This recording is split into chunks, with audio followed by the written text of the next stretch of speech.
नमस्कार दोस्तों, मैं पृथ्वीदत्त नैथानी, देवभूमि उत्तराखंड उत्तरकाशी, और आप देख रहे हैं उत्तराखंड खबर तक। अगर मैं बात करूं सिमां जिला उत्तरकाशी डुंडा ब्लॉक के ढुंगाल गांव की, तो यहीं पर जो है हमारे 10 साल तक रहे हैं भूतपूर्व विधायक स्वर्गीय गोपाल सिंह रावत।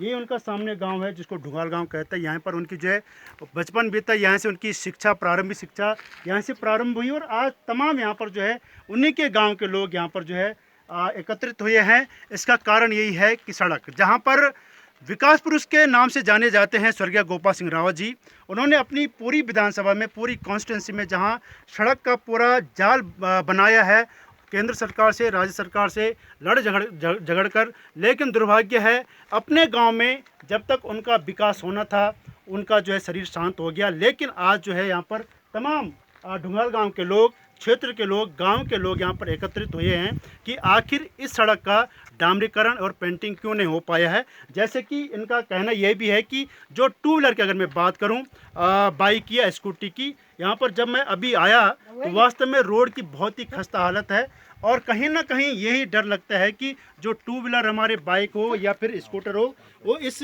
जो रोड़ी है या जो उबड़ खाबड़ जो सड़क है, इसकी वजह से कहीं ना कहीं वो फिसल न जाए। तो यही है कि जहाँ पर प्रथम जो प्राथमिकता दी जाती है कि जहाँ सड़क है तो वहाँ कहीं ना कहीं विकास होता है, क्योंकि कुछ भी सामान को लाने ले जाने में बहुत ही सुविधाएं यहाँ पर प्रदान होती है।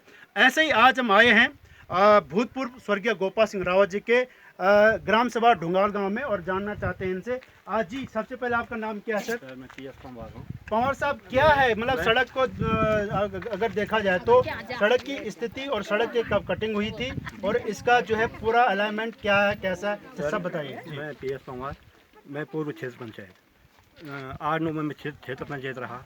जो प्रयास इस रोड पर मैंने किया दोनों गांव की तरफ, चिमन गांव हो, ढुंगाल गांव हो, इसकी सर्वे मैंने करवाई, बहुत दौड़बाही की, जनता का भी सहयोग रहा गांव और दोनों तीनों गांव का। तो फिर हमने किसी भी ढंग से काश्तकारों को यहाँ पे जो है अलर्ट किया। लोग मना कर रहे थे, ये हमें कम मिल रहा है मुआवजा, ये है सो है। हमने बोला हम तुम्हारे साथ हैं, हम भरपूर कोशिश करेंगे, आपके साथ हम हैं। तो माननीय विधायक जी ने जो है 13-14 में जो ये रोड जो कटवाई, जबकि इस पर जो थोड़ा मिस्टेक हो गया उस पर जो भाषा, जब विधायक जी से प्रथम बार जो है जीत के आए हैं। जी हाँ, जी जी। तो उस समय जो हमने ये रोड कटवाई, जबकि कटिंग में मैं भी स्वयं इसमें था, इल्म था। तो उस समय से देखो आप, ये हाल है।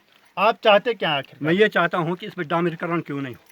कई लोग यहाँ पे जो है ये टू व्हीलर वाले एक्सीडेंट हो गए। हमें अगर विश्वास नहीं होगा शायद आप लोग बोलेंगे कि पता ये जानबूझ करके बहाना बना रहे हैं। तो इसलिए हमने जो है इसमें लोकसभा और ये जो अब पंचायत जो चुनाव हो, इसमें जो हमने त्रिस्तरीय चुनाव, इनका यही कहना है कि ग्रामीणों का यही कहना है कि त्रिस्तरीय पंचायत चुनाव, लोकसभा चुनाव, रोड नहीं तो चुनाव नहीं जी। तो सर इसको आज 10 साल हो गए। अब बताइए आप, ये हाल अगर हमारे विधायक जी होते, अब खैर क्या, भगवान सद्बुद्धि दे, अच्छी जगह हो बेचारे। जहाँ विधायक जी ने जो है पूरा सड़क का जो है जाल इतना जाल, आज सब जो विकास हो रहा है ये सारी विधायक जी देन है, ये सारा पुराना पैसा है जी।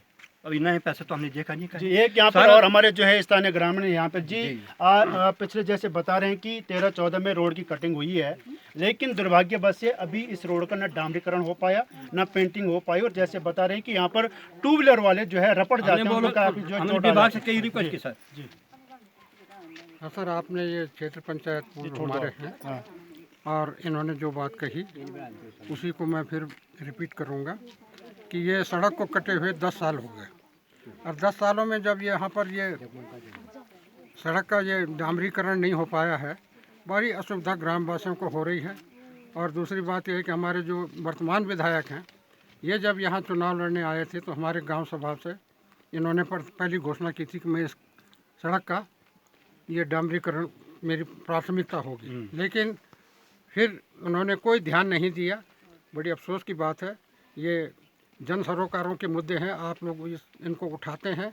और दूसरी बात यह है कि हमने जो अल्टीमेटम दे रखा है प्रशासन को भी और विभागीय अधिकारियों को भी कि यदि इसका शीघ्र डामरीकरण नहीं होता है तो हम लोग चुनाव का बहिष्कार करेंगे। तो इससे पहले आपने प्रशासन को कोई लिखित कार्यवाही, मौखिक कार्यवाही करवाई थी?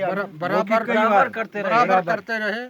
हमारे स्थानीय लोग ये जनप्रतिनिधि बराबर दौड़ भाग कर रहे हैं, लेकिन इनके कान प्रशासन और विभाग के कानों में कोई जो नहीं देंगे। गांव वालों ने अपने खड्डे भी भरे यहाँ, ये भी मैं बता रहा हूँ। गाँव वाले जो हैं, जो आप आए हैं, खास्ता हालत जो इस सड़क की है, आपने प्रत्यक्ष अनुभव किया होगा कि किस तरह से हम लोग जी जी। जैसे यहाँ पर क्या है कि हमारे जो ग्रामीणों का, स्थानीय लोगों का कहना है कि अगर जो है सड़क नहीं तो चुनाव नहीं, और ऐसा होना भी चाहिए, क्योंकि कहीं ना कहीं शासन प्रशासन को आपकी आवाज़ उन तक पहुंचनी चाहिए और उनको चेताना चाहिए कि भाई आखिर शासन प्रशासन क्या कर रहा है। क्योंकि वोट मांगने के लिए सभी यहाँ पर हाथ पांव जोड़ने के लिए आ जाते हैं, लेकिन जहाँ तक विकास का मुद्दा रहता है, विकास को जो है विनाश में तब्दील कर देते हैं। यहाँ पर एक बहन जी है हमारी डुंगाल गाँव जी, क्या कहेंगे आप इसके बारे में?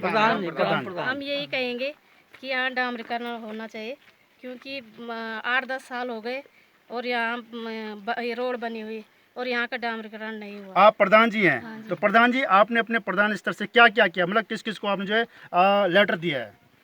लेटर तो हमने बहुत सारे दिए, लेकिन कोई सुनवाई नहीं, बहुत सारे विभाग में दिए, कोई सुनवाई नहीं हुई। तो ये इन लोगों की बहुत बड़ी विडम्बना है कि जहां अगर मैं प्रधान जी की बात करूं, हमारे यहाँ के जो है गांव के जो बुजुर्ग हैं, जितने भी यहाँ पे युवा हैं, यंगस्टर्स हैं, सबकी यही एक सर्वसहमति से ये की आवाज़ है, अगर सड़क नहीं तो चुनाव नहीं है। और त्रिस्तरीय पंचायत चुनाव और लोकसभा चुनाव जो 2024 में होने वाला है, बहुत ही नज़दीक होने वाला है, उसका साफ साफ डुंगाल गांव के लोगों का बहिष्कार किया जाएगा। इससे पहले अगर सड़क बन जाती है तो जो भी बैलेट यहाँ पे आएगा उसका जो चुनाव को भी आप लोग समर्थन करेंगे।